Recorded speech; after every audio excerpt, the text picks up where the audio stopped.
Morning, Bear. What are they saying?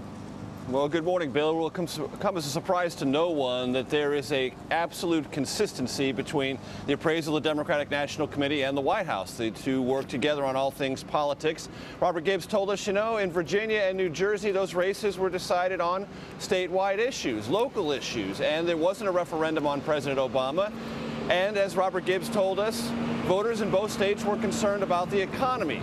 He said the president did not need an election or an exit poll to understand that's an ongoing concern. Robert Gibbs said if the president were voting yesterday and he was asked by an exit poller, are you concerned about the economy? Gibbs said the president would say yes.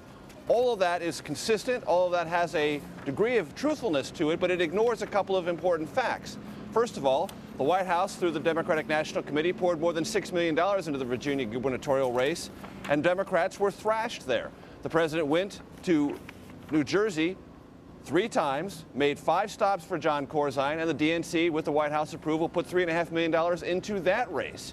And Democrats lost both. Even so, Robert Gibbs says it's not a referendum on the president, it's not a referendum on his agenda, and in reaction to independent voters moving to the Republican column away from the Democratic column where they'd been just a year ago, Robert Gibbs said the president will continue to focus on the issue voters care most about, which is the economy. The one bright ray of hope that the White House found in last night's returns, New York's special election, the 23rd Congressional District, where Robert Gibbs said a Democrat won for the first time in a long, long time, more than 100 years, will come to Washington, increasing the Democratic majority in the House by 1 seat.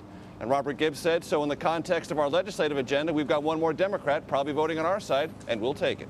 So what you're saying is their message won't change. What they'll do is they'll fold the health care debate as they have into the economic debate, saying that health care keeps on going up.